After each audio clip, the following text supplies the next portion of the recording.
What's up, Potato Monster fans out there, and welcome to our League of Legends Top 5 plays, where everyday players have their extraordinary plays showcased for the world to see. From wombo combos to game-changing teleports, this episode is sure to leave you amazed, so sit tight and don't touch that browser as we begin with an explosive teamfight from Rive Thunderbolt on Pantheon. With the gold extremely close, red team looks to use their teamfight synergy to make a play and win the game off it. Pantheon positions in the fog of war and starts his ultimate as Malphite pulls the trigger and goes in, followed by the man drop, wild growth, and chain of corruption to AoE them down. Just like that, blue team exists no more, and because of the location of the teamfight, Pantheon and friends can take it to the Nexus and become victorious.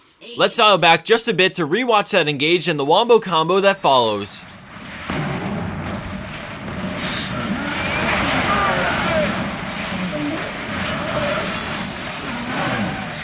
Coming in at 4th place, we have Acumen on Zilean with an explosive turnaround play. In the beginning, we see Zilean speed up Rammus to try and disengage from this fight because they're low in health and more enemy players are on the way. Fizz moves in, but Zilean offers himself to block Chum the Waters from hitting Rammus using his ult to deny the kill. Right as he revives, Zilean puts a bomb on Xin Zhao's head and then backs up. He then moves in and places another one on Nidalee, but the first bomb explodes, killing Nidalee and setting off her bomb for the instant triple. Using the speed up and another W, he puts a bomb on Xin Zhao's head, which forces him to turn, but the speed up gets him out, and then moments after, the bomb goes off for the quad. With Ignite on Fizz, Zilean secures a penta in this turnaround 3v5 play. Running his way into our number 3 spot is LL Synchron LL on Udyr with a fantastic game-ending play. So this play is broken into 2 parts, and I sped up the first part so that we aren't here all day, but there are a few key things to take away from this. For starters, during this part of the play, Udyr is running the enemy team around the entire map to stall as much as possible. The second thing to note is that blue team is down a hefty chunk of change and also have a semi-exposed base, so they're definitely fighting an uphill battle. And finally, after chasing for so long, the enemy team decides to push down mid, but there's a large creep wave in the bottom lane, so they send Maokai to take care of it. So now we're going to skip about a minute forward, and because the enemy Maokai was bottom trying to push out that wave but doesn't have teleport, he's forced to come group with his team. Synchron runs in and the teamfight erupts, but things start to quickly change when the Maokai joins and the enemy Jarvan EQs into his ultimate, locking him out of the fight. Now that he's a non-factor, Udyr pieces out away from the fight and sees the opening to teleport to the creep wave in the bottom lane, which is now in the enemy base. Despite coming out ahead in kills, all of blue team is low in health, so they have to back off, but at this point, Udyr is sitting on the Nexus towers and the enemy red team have no one nearby to defend. By the time Lucian and Maokai realize they've tunnel vision too hard, it's pretty late, but they make their way into the jungle and start heading back to stop Udyr. With every hit on the Nexus, Synchron feels his inner Trick 2G coursing through his veins as he works down the Nexus to win the game for his team.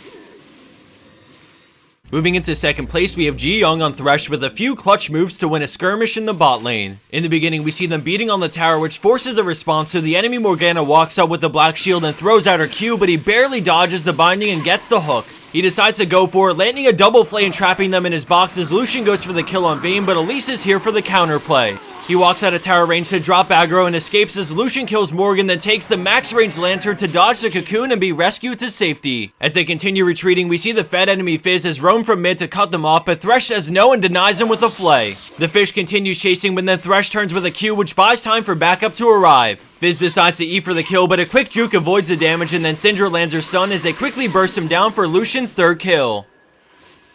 And for our number 1 pro play for this week, we have Haxorus on the newest champion to enter Summoner's Rift, Azir. We start this play in the top lane as the enemy Vayne shreds through Warwick, but Azir has now arrived through River to fight with his team. He slows down Thresh with his Q, but then he gets boxed in, so he decides to pop up another soldier and DPS down Thresh, using his Q to zone them away from the fight. Now in a 2v3, he backs off, but when Vayne tumbles forward, he punishes with a flash ult for the kill. He Qs again and commands the soldiers to attack, but more goes down, and then Fiora flashes to close the gap. He collapses his minions and then E's as he gets a kill on Fiora and immediately pops Zanya's. As soon as he gets out, he spawns another soldier and moves them to completely cut off any escape options Thresh might have as he picks up the triple from afar. With only one enemy player remaining, he decides to tank through the damage with Barrier, which forces Lee Sin to back off. With the final W and Q, he moves him to Lee Sin and finishes him off because he was greedy and kept in range to try and land the Sonic Wave.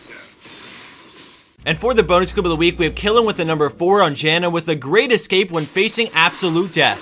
As this plays on, I wanted to give a shout out to Summoners Con for doing something great for our community. For those who don't know, Summoners Con is taking place on November 1st in LA, and they're bringing in special guests like Team Curse, Team Dignitas, Sky, and many more. Although we personally can't make it this year, I wanted to spotlight this because it's the first ever dedicated convention for League of Legends, and it's definitely going to be an amazing experience for any League fan. I absolutely love seeing stuff like this arise within our community because it brings so many passionate people together under one roof, and they're all there for the game we love, so I think it deserves everyone's support. I'll drop a link in the description box so you can check it out, and as a final announcement, our stream is live at the time of this video's release. We're giving away some awesome HyperX mouse pads in between games, so head over to twitch.tv/PotatoMonster right now and come join in on the fun. Thanks for watching, everyone. I hope you enjoyed, and I'll see you back here soon for our next League of Legends video.